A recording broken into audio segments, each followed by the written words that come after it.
গতকাল অর্থাৎ মঙ্গলবার কলকাতা হাইকোর্টে আরজি কর মামলার শুনানি ছিল। সেই শুনানিতে শুরু হওয়ার আগেই বিচারপতি রাজাশেখর মান্না উনি ডিভিশন বেঞ্চ ছেড়ে দিয়েছেন এই কথা বলেন। হঠাৎ করে উনি ডিভিশন বেঞ্চ কেন ছেড়ে দিলেন, সম্পূর্ণ তথ্য আপনাদের সামনে তুলে ধরবো। তার আগে এটাও বলে রাখি, সিবিআই বন্ধখামের রিপোর্ট জমা দিয়েছে এবং সেই বন্ধখামের রিপোর্ট জমা দেওয়ার সাথে সাথে একটি আবেদনও করেছে। কি আবেদন সেটাও আপনাদের সামনে তুলে ধরবো। এবং আপনাদেরকে এটাও জানিয়ে রাখি, তিলোত্তমার মা বাবা পুনরায় কিছু মানুষের নামে কেস করেছেন, যাতে সেটা ভালো করে দেখা হয় যে এদের পিছনে এরা কেন। সমস্তটা ডিটেলসে বলবো। তার আগে নমস্কার বন্ধুরা, আমার একটা নতুন প্রতিবেদনে আপনাদের সবাইকে স্বাগত জানাই। সিবিআই যে বন্ধখামের রিপোর্ট জমা দিয়েছে সেখানে 50টি সিসিটিভি ফুটেজ চেক করার পর এবং 14 জন চিকিৎসকের বোর্ড বসানোর পর তারা তদন্ত করেছে যে সঞ্জয় রায় নাকি দোষী এবং সঞ্জয় রায়ের যেন ফাঁসি হয় তার আবেদনও করেছে। আচ্ছা বন্ধুরা, আপনারা একটু ভাবুন যে এই যে সিবিআই বলছে সঞ্জয় রায় একমাত্র দোষী, সেটা কি সম্ভব?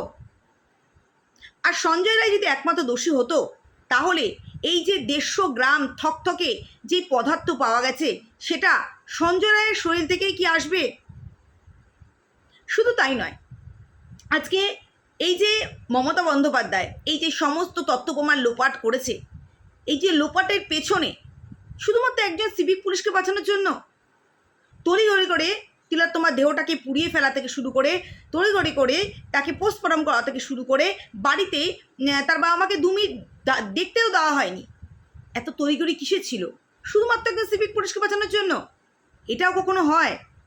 ভাবা যায়? মেয়েটির কী দোষ ছিল?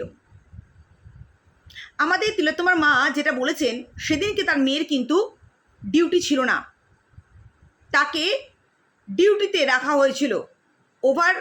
তাকে সবসময় আমরা এটা জেনেছি যে তিলোত্তমা ওই হসপিটালে অনেক কিছু দুর্নীতির অনেক কিছু জেনে ফেলেছিল এবং জেনে ফেলার পরে কিন্তু মেয়েটি বাড়িতে এসে কিছু বলতো না, কিন্তু চিন্তায় থাকতো এবং মাকে বলতো, মা আমি যে ওই হসপিটালে কাজ করি তুমি কাউকে বলো না, তাহলে সেটা আমার ওপর দিয়ে যাবে।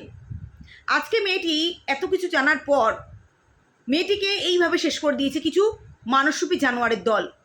শুধু শেষ করেনি, তাকে নৃশংসভাবে শেষ করেছে। আজকে মেয়েটির ওভার টাইম ডিউটি দেওয়া হয়েছিল সেই রাত্রে। এটা প্রি প্ল্যান করে মার্ডার করার জন্যই করা হয়েছিল, সমস্ত প্রি প্ল্যান পরিকল্পনা। একজন ড্রাঙ্কার অর্থাৎ সঞ্জয় রায় কিন্তু মদ্যপ অবস্থায় ছিল, তার পক্ষে সম্ভব হবে না যে একটি মেয়ের সাথে এইভাবে করার। এইটা কেউ বললে বিশ্বাস করা বাইরে। সঞ্জয় রায় তো পুলিশের হেফাজতে রয়েছে, তার পিছনে যারা রয়েছে তাদের তো একে একে এবার বের করতেই হবে। এবার আপনাদের বলি যে বিচারপতি রাজাশেখর মান্না উনি কেন ডিভিশন বেঞ্চ ছেড়ে দিলেন।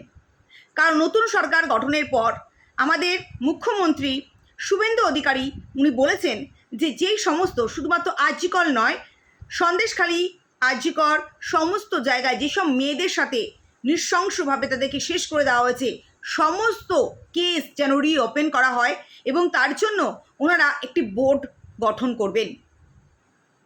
আর সেই ক্ষেত্রেই এই আমাদের বিচারপতি রাজাশেখর মান্না উনি বুঝতে পেরেছেন যে এখন এই ডিভিশন বেঞ্চ এটা এই মুহূর্তে না থাকাই বেটার। কারণ দ্রুত যেটা ওনারা চাইছেন, তিলোত্তমা মা বাবা যেটা চাইছেন এবং সবাই যেটা চাইছেন, আমাদের দেশবাসী যেটা চাইছে যে দ্রুততার সঙ্গে এই কাজটা করা হোক এবং এর পিছনে যাদের যাদের হাত আছে তারা সামনে বেরিয়ে আসুক। এবং তার জন্যই উনি ডিভিশন বেঞ্চ থেকে সরে গেলেন এবং এমন এক ডিভিশন বেঞ্চ আমাদের এবার গঠন করা দরকার যেখানে দ্রুততার সঙ্গে এবং সুষ্ঠুভাবে সমস্ত কাজ যেন উঠে আসে। এবার আপনাদেরকে বলি যে তিলোত্তমার মা বাবা পানিহাটির নির্মল ঘোষ ওনার নামে এবং ওইখানে ঘোলা থানার যে হেড পুলিশ কনস্টেবল ছিলেন ওনার নামে পুনরায় কেস করেছেন। কারণ এরাই কিন্তু মূল কাণ্ডারি ছিল।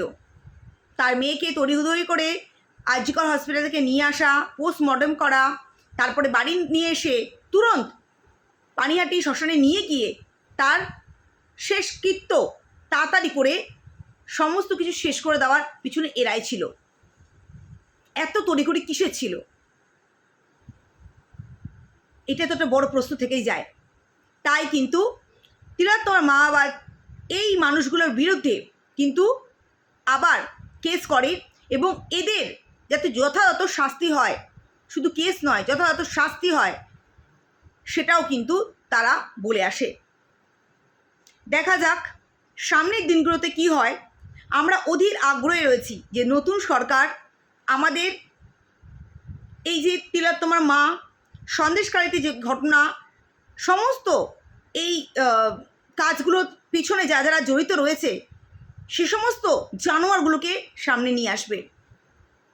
আজকে দিদি আমাদের যে আগে সিএম ছিলেন, উনি যেখানে বলেছেন যে মেয়েদের সাথে ধর্ষিতা হলে সেসব মেয়েদের পরিবারকে 20 লক্ষ করে টাকা দেওয়া হবে। আর কী কী যে উনি করে মানে রেখেছেন সেটা তো ভগবানই জানেন। অনেক উপকার করেছেন উনি, আর ওনার কৃতকর্মের ফল উনি পাচ্ছেন, ওনাকে পেতে হবে। যার ঘর থেকে যার পরিবারে এরকম হয় একমাত্র তারা বোঝে তাদের সাথে কি হয়। আজকে রত্না দেবনাথ কাকিমাকে অনেক কথা শুনতে হয়েছিল, অনেক কথা শুনতে হয়েছিল। আজকে যেদিনকে উনি জিতবেন সেদিন প্রত্যেকটি সন্তান জিতবো, প্রত্যেকটি মায়েরা জিতবো, ওনার সন্তানকে খুঁজে পাবে। কিন্তু ওনার সন্তানের সাথে যারা এই ধরনের ব্যবহার করেছে তাদেরকে যথাযথ শাস্তি দিয়ে তার আত্মার শান্তি তো পাবে।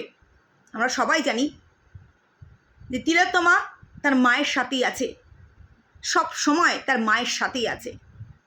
আজকে তিলোত্তমার মা কাকিমা একা মানে একজনের সন্তান নয়, পুরো দেশবাসীর মা উনি। ওনাকে তো জিততেই হবে, আমরা সবাই আছি ওনার পাশে। তো চলুন আজকের মতন ভিডিওটা এই পর্যন্তই। আবার আসবো নতুন ভিডিও নিয়ে, দেখি সামনের দিন কি হয়, আসল দোষীরা সামনে বেরোয় কিনা। বেরোবে এই আশাই রইল। নমস্কার।